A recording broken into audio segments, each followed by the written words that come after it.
dana investasi nasional, ya, yaitu Danantara. Seruan atau aksi boikot melalui media sosial terkait kebijakan pemerintah belakangan sering banget ya. Yang lagi gres nih, Presiden Prabowo bilang akan segera meluncurkan badan pengelola investasi yang namanya adalah Danantara. Danantara ini disebut-sebut akan menjadi badan yang mengelola aset BUMN. Nah, meski baru mau diluncurkan, sudah ada aja yang khawatir. Seruan menarik uang simpanan dari bank plat merah pun ini ramai di media sosial. Masyarakat khawatir soal Danantara akan menjadi skandal keuangan. Semenakutkan itukah? Yuk selengkapnya kita diskusi. Optimalisasi pengelolaan BUMN kita melalui konsolidasi ke dalam suatu dana investasi nasional, ya, yang akan kita launching tanggal 24 Februari yang akan datang, yaitu Danantara. Ya. Danantara adalah konsolidasi semua kekuatan ekonomi kita yang ada di pengelolaan BUMN. Itu nanti akan dikelola dan kita beri nama Danantara, Daya Anagata Nusantara.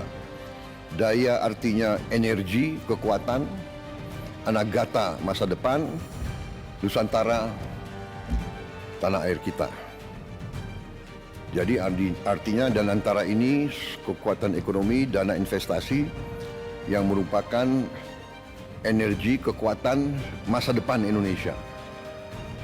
Kekayaan negara dikelola, dihemat untuk anak dan cucu kita.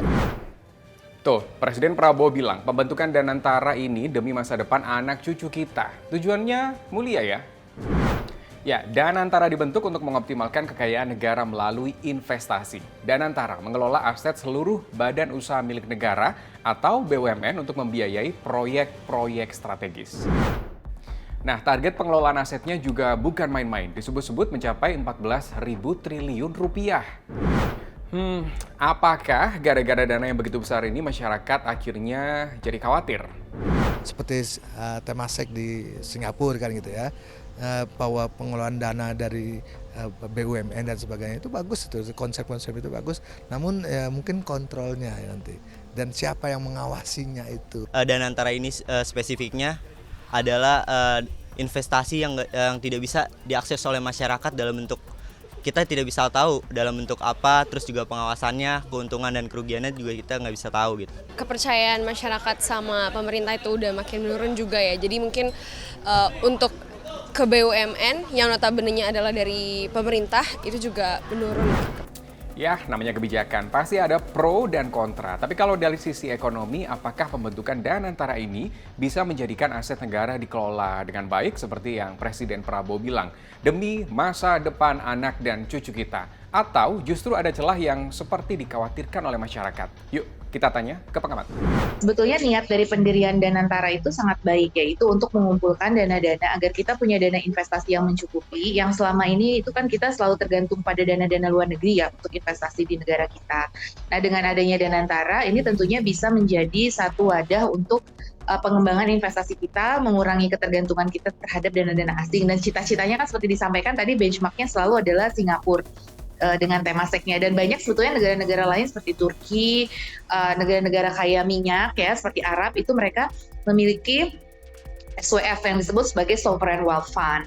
Cuma ini loh narasi-narasi kebijakan yang disampaikan. Kemudian nanti masalah pengurusnya siapa, bahwa ini nanti bisa bebas dari permasalahan politik. Nah itu kan yang dikhawatirkan itu, sehingga muncullah narasi-narasi ini di media-media sosial, ada kekhawatiran-kekhawatiran seperti itu. Nah, jadi seharusnya sih masukan untuk pemerintah, komunikasi kebijakannya, bagaimana Danantara ini menjadi kredibel, sehingga karena mereka akan mengelola dana yang sangat besar ya, sekitar 13.000 triliun gitu, cita-citanya kan seperti itu. Nah, kalau sebesar itu kan berarti harus dikelola secara prudent.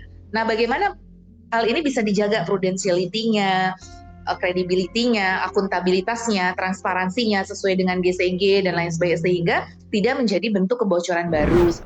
Itu kalau dari sisi ekonomi. Dari sisi hukum, pembentukan Danantara yang disebut-sebut sebagai super holding BUMN ini tertuang dalam aturan Undang-Undang BUMN yang sudah disahkan DPR 4 Februari lalu. Indonesia Corruption Watch menyorot dalam aturan tersebut, Danantara hanya bisa diaudit jika ada persetujuan dari DPR. Jadi Danantara tidak bisa diperiksa KPK atau BPK nih. Loh, kok terkesan lembaga super body ya? Salah satu isu yang menjadi sorotan kami di ICW adalah sulitnya nanti ya begitu pengawasan terhadap Danantara ini dan BUMN secara umum dalam konteks audit dan juga pemeriksaan dugaan-dugaan korupsi. Karena berdasarkan catatan kami dari 2016 sampai 2021, dari 119 kasus korupsi yang terjadi di lingkungan BUMN, negara itu sudah merugi 47 triliun setidaknya. Nah, kasus semacam ini bisa terungkap salah satunya karena kolaborasi antara KPK dan BPK. Salah satunya misalkan bagaimana BPK melakukan audit begitu ya dengan tujuan tertentu untuk menelusuri, semisal ada kerugian negara, indikasi kerugian negara, nanti bisa ditelusuri lebih lanjut gitu oleh penegak hukum dalam hal ini misalnya KPK. Nah, dengan dipangkasnya kewenangan BPK begitu ya untuk melakukan audit, salah satunya ketika ingin melakukan pemeriksaan dengan tujuan tertentu itu harus melalui kabarnya persetujuan DPR, ini akan berpotensi begitu ya adanya politisasi dalam penegakan hukum. Jadi akan semakin sulit tuh untuk bisa mengungkap kasus-kasus seperti yang ada di catatan ICW tadi, karena petunjuk-petunjuk awalnya, indikasi kerugian negaranya akan sulit untuk dideteksi. Misalnya ada hambatan-hambatan begitu yang mungkin nuansanya politis ketimbang murni penegakan hukum. Tujuannya sudah sangat mulia, tinggal pengawasannya yang masih jadi keraguan.